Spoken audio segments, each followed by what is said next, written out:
and this is Michèle at Jasami Bookworm Podcast, and I'm so excited. We are once again at the Edinburgh International Book Festival. We have a great crew here today, as we have several of my colleagues and a couple of authors along the way. So what I'm going to do is I will let them introduce themselves and say about the project that they've worked on most recently with us. Hiya, I'm Bailey, and I've worked on both Fur's Sweetheart and Swan Songs as well as Lackey's Wonderful Airship. Hi, I'm Claire. I just worked on Trinity Rose Crane's Hell Sacrifice. Hi, I'm Nina, and I've worked on Lackey and His Wonderful Airship. Hi, I'm Maria, and I worked on Mauki's Money and Hell Sacrifice. Hi, I'm Graham. I wrote and illustrated Lackey's Wonderful Airship. Hi, Simpson Monroe here. Having a clue what I'm doing at the moment. The publisher of 1, I'm working on the publisher 2, trying to get Andy Blackmore's new book, the trilogy, done. Other than that, I've not got a lot going on. Okay. Well, yeah, that's right. You keep writing. We're keeping us busy. Keep us going in paper. So it's a wonderful day here today. It's a little bit windy. We also have the atmosphere. We've got children playing in the background. And it's just, but how do you feel about the ambiance of the festival this year, Bailey? I think that it's a little bit quieter than it has been in recent years, but I think overall it's very homey. It makes sense that book lovers come here. They've got cafes all around, books everywhere, so I think that bar the wind, it's exceptionally nice. I know, they have to have a little bit of a challenge going on. Now, Maria, is this your first book festival? Yes, that's my first book festival, and that's the first time I'm here, although the festival's been going for the last 1 week, 2 weeks. I like how they've set things. I like the spaces that they designated for people just to sit down and read. And I think there is a coffee shop next to us as well, so that's very cute. Now, you've been to the festival many times before, Claire, and it's at a different place, different location this time. What do you think about any noticeable changes? I think, like Bailey mentioned, the biggest difference is probably the size. It feels a little bit quieter, a little bit more intimate. It is smaller, I think, but then I also have to consider the fact that it's obviously coming from my childhood memories when it was in the bigger space, so everything probably did seem a little bit bigger and exciting. But I think it's still, there's a certain atmosphere and feeling you get with Edinburgh Book Festival, and they've still very much kept that. So it's strong. It's certainly a place for book lovers. And you managed to walk out of the bookshop without doing what? I didn't buy a single book this time. I was very impressed with myself. It's all good. See, when they have to work for a living, it's harder when you don't get to buy the books. Don't worry, we won't monitor you later. Nina, what is your impression of the festival? I think it's got a bit of a buzz about the place. I used to come with my dad and my sisters when I was younger, so it feels very nostalgic being back. But yeah, it's been great so far. Did you buy a book or did you escape? I did not. We're being so well behaved these days. Graham, we are about to release Lackey and His Wonderful Airship, and I saw you looking at some children's books, and we've established about 5 to 7 year olds will be perfect for it. What do you think makes your book different that's going to be so fabulous, other than the fantastic illustrations we've had numerous comments about? Yeah, I'd sort of write a story and just sort of do something slightly different in the middle of it and take it off in a different direction, which I think that's what happened. Mm-hmm. How do you feel? Have you been to the festival before? I hadn't asked that. I used to sell comic books around here 30 years ago. Oh, all right. Yes, please tell us about that. Well, I just went and sold comics to drunks, basically, at night. Okay, the festival's a little bit different than that now. It's more G-rated, more family-rated, so I think they do sell a glass of wine or two, but we won't be visiting there. We'll be good today. So how do you feel about the festival? I'm very impressed. I've just noticed I'm in a yurt. It really is. I thought, my goodness, it's a yurt. And you knew how to pronounce it. I've seen it. I've been here several years, and I just keep looking at how they pronounce that name. Not quite sure of it. So yes, we did have to escape the wind, which you probably will hear in the background anyway. So Simpson, Ian, multiple personality. I won't say disorder. We'll just say multiple personalities. Simpson, as the writer of great stories, Andy Blackmore series and such, we're advertising. What are your feelings about the book festival? I think it's quiet this year in comparison to last year. It was heaving last year, but so far it just looks just like another day in Edinburgh. So maybe it's because it's midweek. If people are working, etc. So people can't afford to give up job time, the way things are just now. But I will say that children are definitely out there enjoying themselves, and that's what we like to see and hear, because children, reading, you have to start early. That's where it begins, and it helps us all along the way, as I know you guys do, because of the marketing, but the editing and the creating, that language flow is so important, and the earlier it starts, the better. Do you remember your favorite childhood book? I'm going to go to Bailey. Ooh, it was probably The Chronicles of Narnia by C.S. Lewis. Oh, great one. Anyone else going to volunteer what their favorite childhood book was, if they've got one, kind of? Biggles, do you remember Biggles? Biggles Flies Undone. That's right. Why does that always have to come from the certain the age? Oh, it is the age of the audience. Okay, we won't go down. I really not sure if I want to ask about that. No? It's about an intrepid aviator and his adventures in the First World War. Fantastic. Along the lines of Lackey, it's after the World War, and his guy's got an engine. Maria, do you have a childhood book that you remember that was a favorite? I'm not very sure if it was my favorite book, but I remember that it introduced me to reading. It was Matilda by Roald Dahl. And I read it after we studied it in school, and I remember that as my first book that I've read from the beginning to the end. Nina, I'm going to put you on the spot. Yeah, I remember reading lots of books by Lauren St. John. They were all about nature and animals, and I actually got a copy signed by her at this festival when I was a child. Yeah. Oh, that's fantastic! It's when you love someone, but actually when you get to meet them, it makes a difference. Claire? I mean, I was always a fairly avid reader, to the extent that a childhood book that stands out is I remember my primary 4 teacher telling me that I was exactly like Anne from Anne of Green Gables, and so that book has therefore remained a favourite as I read it afterwards, and felt slightly offended but also slightly complimented. It's great to do that. Well, I remember one of my favourite books was the book that I had to do a book report for. So I was standing up in front of everybody and 6 years old, and you're very nervous. And the name of the book was Honey Bunch and Norman. And it was a little story about children who solve a mystery. And my love of mysteries has come from there. Everybody heard it, and there wasn't a single kid in the class that didn't stop laughing for 5 minutes. Seriously. But I went on to do it. So Honey Bunch and Norman, I can't remember the author, but it was a few years ago. Seriously. But that was one of my favorite books.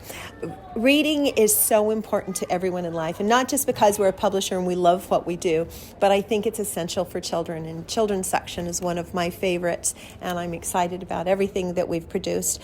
I'm also excited with all of my team, but especially the members who have joined us here today. They mean an awful lot to me, and I'm not going to cry because some are leaving. So we're just going to stop now and pause. I think we've got a few readings that are going to be coming up shortly, so stay tuned for that. As Trinity Rose is down in Southampton, we're very fortunate that we have one of the editors on Hell's Sacrifice. I'd like to introduce you to Claire, and she is going to do a short reading to entice you on Hell's Sacrifice. Screams burst from the hall, and we scramble to our feet. What is that? I panic. The lights return, burning my eyeballs. Shielding my face, I look through the window, and I see everyone running out of the hall. Why? My eyes fall on the stage, where there's a flash of silver and our head teacher's throat slits, splitting open like a satanic waterfall. I retch, trying to hold in the vomit. His head is almost detached from the rest of his body, hanging on by threads of skin and bone. The man whom I greeted at the door stands over the body, holding the murder weapon. People scream and run for the exit as fast as they can. The gut-wrenching sound of cries and screams for help echo against the walls. I grab the door handle. It shakes, but it won't open. We're trapped. I push on the door as hard as I can. Let me try. Hayden throws his body weight at the door, but it doesn't budge. He peers through. There's something holding it shut. What? The ground trembles. I clutch onto Hayden as our legs shake, threatening to give way. Is this an earthquake? We don't get them in the UK. Everyone out, Mr. Harrison's voice booms over the crowd. Cries of terror ring in my ears, people tripping over themselves to get to the doors first. He's not going to hear us. We should hide, or the ground trembles again, only worse, sending us both on top of each other in a tangled mess. Cracks go up the wall, plaster raining on our heads. The ceiling creaks, ready to give way. We have to get out. It's going to collapse. Is there another exit? No, we have to break the window. Hayden grabs onto the broken chair, lifting it over his head. Step back. Wait, I yell as Mr. Harrison appears on the other side of the door. He yanks away the table blocking us inside. Plaster crumbles off the walls. He flings it open. Get out! Hayden grabs my hand and we run out of the room. The ground trembles under our feet. The lights flash. Through the haze, all I see is Hayden. My breathing hitches and I try to calm my panic. What the hell is happening? Our head teacher is dead. The murderer is less than 10 metres away. My head spins, trying to process it all. Hayden tugs on my arm, dragging me. Everyone else is out of the hall, doors to freedom. Glancing back, I see Miss West is on the stage, alive. She has the man by the hair and is pounding him into the ground. He grabs her arm and she lands flat on her back, a dagger to her neck. Miss West howls in anger. Fire burns her clothes and she throws the man against the wall with a free hand. In a second, she is off the floor and aiming for a punch. The ground trembles, shaking my entire body. I can hear my heart pounding viciously. A heavy gust of wind knocks me to the ground. I groan, pain shooting through my knees. Scrambling to my feet, Hayden helps me up. Glass shatters around us. The world shakes and clumps of ceiling begin to fall. Clutching Hayden, I shield my head with my free hand. The doors are so close. Alex! Mr. Harrison screams. There's a loud crashing noise. The ceiling light drops down, and I tighten my grip on Hayden as we run. A loud creak comes from above. I look up as the entire roof screeches, collapsing in on itself. Hayden tackles me to the ground as the entire world goes to darkness. So we do have Furs, Sweethearts, and Swan Songs, and unfortunately, since Ben, the author, B.D. Wilberforce, is not here, Bailey has kindly chosen to read a particularly wonderful section in the book. Bailey. The effect was noticeable, and the soldiers flung rounds at the German lines with a ferocity beyond anything Furs had expected. He slapped Austin on the back, and as he went past, and as he did so, Austin grabbed his arm, holding out a letter. "Could you take this for Maggie, Fursy, just in case, you know." For the first time, Furs noticed raw, unguarded fear behind Austin's youthful bravado. Whether one approached the war quietly, confidently, or pensively, none of them had chosen to be there. "No need, Austin. We'll all see this day through." Furs attempted to smile, hoping his action would bring his friends some measure of confidence. Austin looked at him imploringly. Furs assented. "I'll keep it safe for you, and give it back once the fighting is done. I promise." He carefully took the letter, giving Austin a reassuring nod before rushing onwards. He felt a great deal of tender pride for Austin at that moment. His section of the trench was in good order, the covering fire from his men was consistent and oppressive, and there Austin was at the head of it all. He pictured the moment, back in the safety of their billets, knowing the battle, when he would tell Austin how well he had performed. War allowed Furs a brief interlude to smile, to hope before closing its cold, dirty hand around his heart, choking its warmth and shattering its resolve. It was the unmistakable crack of an empty sniper round, following seconds later by the gut-wrenching thud of a bullet penetrating a soldier's skull just behind him. He shuddered and stood deadly still, the letter in his hand. Initially, his reaction was one of relief. Thank goodness I was on the move and not standing where I had been a few seconds ago. Then a stronger, darker thought took hold of him. Please God, not him. Memories of his injuries during the first battle of Ypres made him quiver. He had just a lucky escape then. What was the preventing the same luck from saving another innocent soul now? I'm also delighted to have Nina Sneeden reading from Furs, Sweethearts, and Swan Songs, and it's one of the beautiful letters that Furs wrote to Daw. Dear Daw, I miss you terribly. Things here are progressing as well as one can expect at present, and I remain greatly encouraged by the presence of Fuller, Bobby and Brooks. Fuller sends his fondest regards, and I feel things would be far less bearable without his company. I cannot express too much in our movements for obvious reasons, but I feel both sides are preparing for something big. At the forefront of my mind is who will make the first move. Attacks are inevitably of war, not that this fact makes the thought of them any more appealing. Do tell me about your happenings at home, when you next get the chance to write. When I next see a field ambulance, I shall think of you and wonder if it's one of the ones you and your War Relief Fund has contributed to. Of course, there's no way of telling, but you might allow me the liberty to wonder. Keep well, dear Daw, Keith. Andy Blackmore, Police Constable, the secondment. Andy made his way down to the pub after dinner on his own. His target was an old friend, Chris Banks, who had risen through the ranks of the fire service to become a commander. Chris was a regular in the pub and well respected. Andy had met him through mutual friends when he arrived in the area. Andy sat facing the door watching for Chris, who entered the bar at exactly 8 o'clock. The joke was, if your watch had stopped, wait for Chris getting into the pub in time. Chris went straight to the bar. 1/2 pint, please. There was no need for him to ask. All the bar staff knew his order. It never changed from one day to the next. Hi Andy, how's the job going? I hear you've been moved to the CID. Yes, it's just a secondment, 6 months max. Chris, I know you're in your own time here, but can I have a word with you, please? Sure. I've been given an inquiry relating to willful fire raisings. OK. The value of the property damage is well over £1 million and nobody has been arrested. The general view of the bosses is, and some of the cops is that all fires have been insurance jobs. Your feeling is what, Andy? Asked Chris as he took a sip of the lager. Too many, too soon in the same area. Something is missing. But my problem is I'm new to the department and don't want to rock the boat. I was told experienced detectives found nothing, and I've not much hope either, if any. What do you want just now? Or what have you got just now? Only time, location and cause, which is after 10 o'clock at night, before midnight, locations, shops, industrial factories.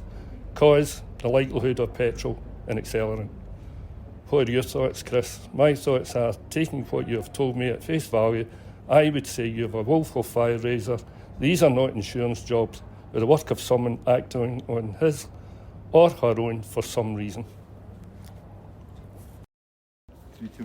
And now we have Graham Murdoch. He's going to read a short section from his new book, Lackey and His Wonderful Airship. One morning after breakfast, mysterious dark shapes on the water caught Lackey's attention. Look here, Connor. There are whales below. They look even bigger than our blimp, Connor growled. Perhaps the wee dog saw the big whales as a threat. You can never tell with Scotty dogs. Lackey, on the other hand, was fascinated by their sudden appearance. Over the last few days, his ability to control the airship's steering had grown remarkably. After all, there was nothing else to do on an airship somewhere in the mid-Atlantic. He idled the engine and allowed the airship to match the stately progress of the giant creatures. Then, for no reason he could understand, the whales suddenly dived and disappeared into the murky depths of the ocean. Perhaps they looked to the sky and seen a strange reflection of themselves in the cloud, thought Lackey. The pair were left alone once more above the vast North Atlantic Ocean. A strong headwind parted the clouds briefly to reveal a ship tugboat moored to an anchored buoy drifted slowly into view. An old seaman stood on the roof of his wheelhouse, casually whittling a piece of wood. Lackey nervously leant out of the basket. Do you speak English?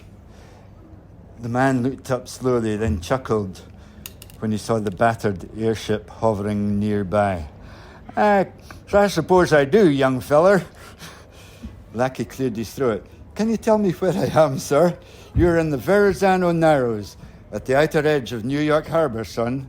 If you're heading for the city, just keep following your current drift. Lackey thanked the man before his tugboat was once more enveloped by a thick as pea soup fog. Catherine Grace is also joining us today to read some of her book. This is taking us back to Murder, Mayhem, and Romance in the very beginning, which talks about lost. Language is a thing of beauty. The meaning of a word can express so much in so many different ways. For instance, the word lost. I've lost 10 pounds. Great celebration. I got lost today begs the question physically, mentally, or emotionally. I've lost my gloves, an umbrella, a book, my job. All things that can be replaced. I've lost my parents, my sister, my brother, my child. All loved ones are irreplaceable. I've lost my way. Again, physical, mental, or emotional. Some items are not really lost. They are either hiding or just not with us at that moment. We can always find gloves or a job, and we never go looking to replace that 10 pounds we lost. So don't spend time looking for something that may not return. Just embrace and accept and deal with the new. I make this observation only because I have no idea how to find the 2 inches I lost, going from 5'7" to 5'5". And if you happen to find them somewhere, no worries. I'm happy. I kind of like being a bit shorter. Well, I hope you all have enjoyed the readings and our visit to the Edinburgh International Book Festival. We've got one more podcast coming, and that will be the last one for this year. But in the meantime, this is Michèle from Jasami Bookworm Podcast, wishing you all a sunny day.